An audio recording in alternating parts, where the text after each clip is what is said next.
হাজারো আলোয় আলোকিত ঢাকেশ্বরী মন্দির, সেখানে চলছে দীপাবলি উৎসব। আমরা জানবো সেখানকার সবশেষ খবরাখবর। যুক্ত হচ্ছেন সহকর্মী পার্থ সঞ্জয়। পার্থ, কেমন চলছে দীপাবলি উৎসব? আগতরা কি বলছেন?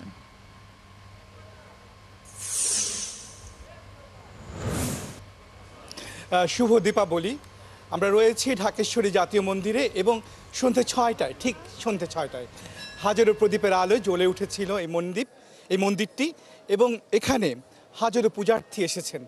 আজ জানেন, আজ একই সঙ্গে শ্যামা পূজা, মা শ্যামা পূজিত হবেন গভীর রাতে, এবং সেই শ্যামা পূজা, দীপাবলি এবং একই সঙ্গে ভূত চতুর্দশী, সব কিছু মিলিয়ে এই কার্তিকের অমাবস্যা তিথিটি গুরুত্বপূর্ণ সনাতন ধর্মাবলম্বীদের কাছে।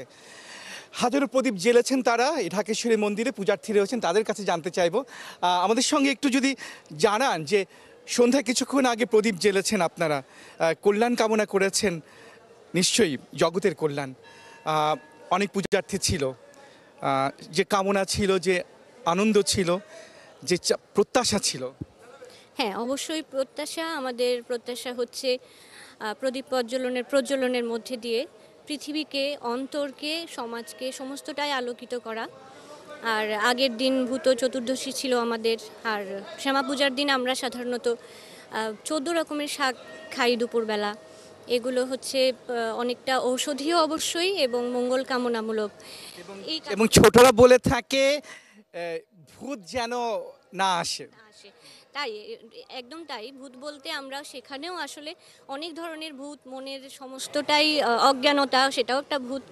এবং একটা গানে একটু লাইন আমি বলতে চাই যে, আমার চেতনা চৈতন্য করে দে মা চৈতন্যময়ী, আমার চেতনা চৈতন্য করে দে মা চৈতন্যময়ী। এই চেতনার যে কথা বলছে, সেটাই আসলে মনের চৈতন্য, যে আমাদের মধ্যে যা অসৎ আছে, জাগ্রত হওয়া, অসৎ, খারাপ, ত্রুটি সমস্তটাই যেন দূরে যায় বলছিলেন সারা। তার সঙ্গে দেখাতে চাই আসলে প্রদীপের আলোয় কিভাবে জ্বলে উঠেছে এই ঢাকেশ্বরী মন্দির।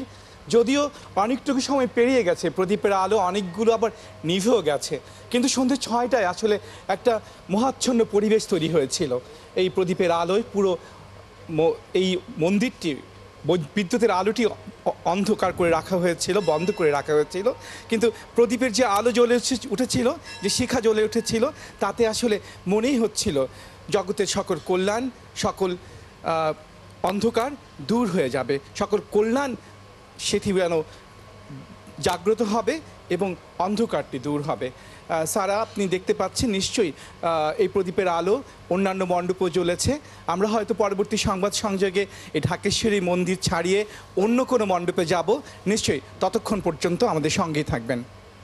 ধন্যবাদ পার্থ, যুক্ত হওয়ার জন্য। দর্শক, ঢাকেশ্বরী মন্দির থেকে দীপাবলি উৎসবের খবর জানাচ্ছিলেন সহকর্মী পার্থ সঞ্জয়।